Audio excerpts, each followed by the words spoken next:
God is a generational God. And the psalm we read this morning shows us that faith was never meant to stop with us. One generation tells the next. The story of God keeps moving forward, and God's faithfulness does not stop with one life or with one generation. One generation declares to another. I love this word declare. When it's used in Scripture, it means to openly make something known, to announce it clearly, or to proclaim it with confidence so that others understand. It carries the sense of speaking truth publicly, intentionally, not keeping it hidden, and passing on what we know. Verse 4 depicts movement.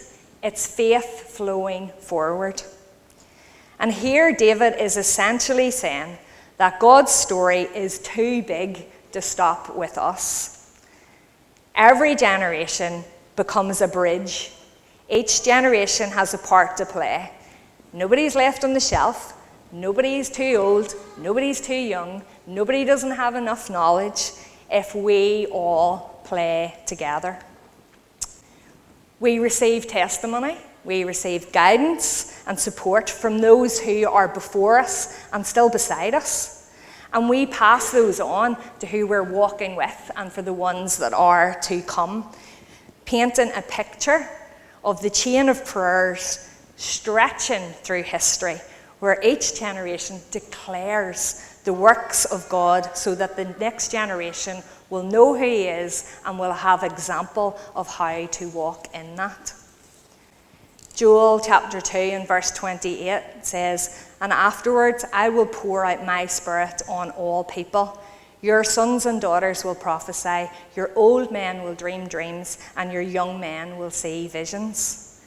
This is a promise that God's Spirit will be poured out on all generations. He is the God of generations. He was faithful yesterday. He is faithful today. And He's going to still be faithful tomorrow for those who come after us. Jesus Christ, the same yesterday, today, and forever. Hebrews 13. God is the same yesterday, today, and forever. But you know the lovely thing is, He wants us to carry His presence. He wants us to pass on. He wants us to walk with each other in declaring that and showing that to those around us. We are either passing on spiritual blessing or we're passing on spiritual baggage. This is a challenge that this can happen in our families, but this can happen in our church families too. And I was challenged, am I passing on spiritual blessings? Am I passing on spiritual baggage? What are we pouring into the lives of each other? This call isn't to be perfect, but to be surrendered, to model faith, to prioritize worship, to be intentional in our conversations, to talk about the gospel, to celebrate spiritual milestones, and you know what? Even confess when we get it wrong.